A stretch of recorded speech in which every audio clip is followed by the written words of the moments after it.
સરસ પ્રસ્તુતિ આપે જોયું કે બાળકો રમતગમતમાં છે, નૃત્યમાં છે અને વાંચન પણ કરે છે. એની સાથે સાથે અમારી વિદ્યાલયના સંગીત શિક્ષક શ્રી લાભુભાઈ એ બાળકોને વિવિધ પ્રકારના વાદ્યયંત્રોમાં પણ તૈયાર કરે છે. તો આપની સમક્ષ હવે આવે છે વેદાંગ અને હર્ષદ, જે વાજિંદ્ર વગાડીને આપ સૌનું મનોરંજન કરશે. તો હું હવે આમંત્રિત કરું છું વેદાંગ અને હર્ષદ.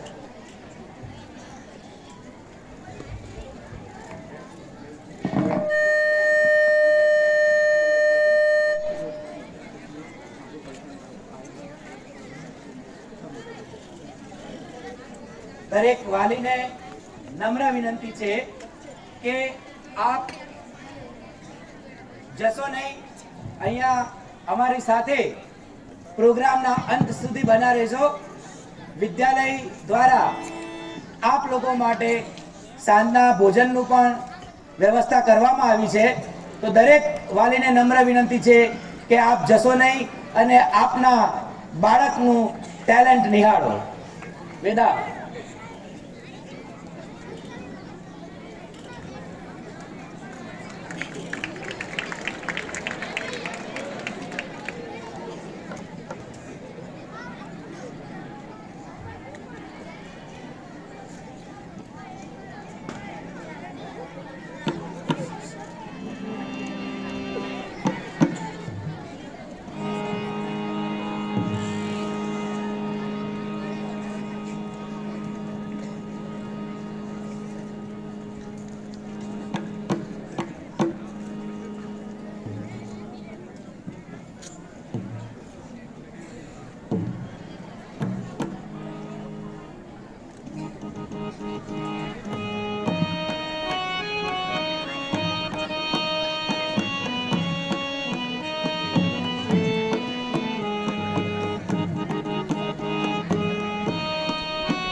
ખૂબ સરસ.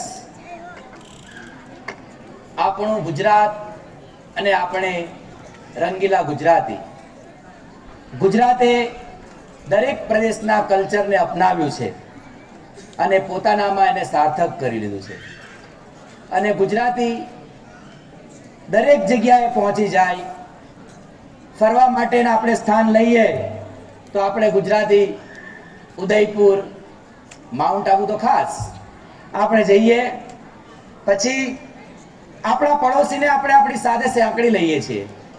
આપણા ગુજરાતી કલ્ચરમાં આપણે રાજસ્થાનને ખૂબ સારી રીતે મિક્સ કરી લીધું છે. ખાવામાં દાળ બાટી, ફરવા માટે જેમ કહ્યું એમ ઉદયપુર, માઉન્ટ આબુ. મારો ગુજરાત રાજસ્થાન બીણા અધૂરો હે. ગુજરાત અને રાજસ્થાન બંને એક સાથે છે. તો ગુજરાતની કલાની સાથે સાથે રાજસ્થાની નૃત્ય લઈને પ્રસ્તુત છે ધોરણ 11 ની વિદ્યાર્થીઓ. તો તાળીઓથી આપણે રાજસ્થાની નૃત્યનું સ્વાગત કરીશું.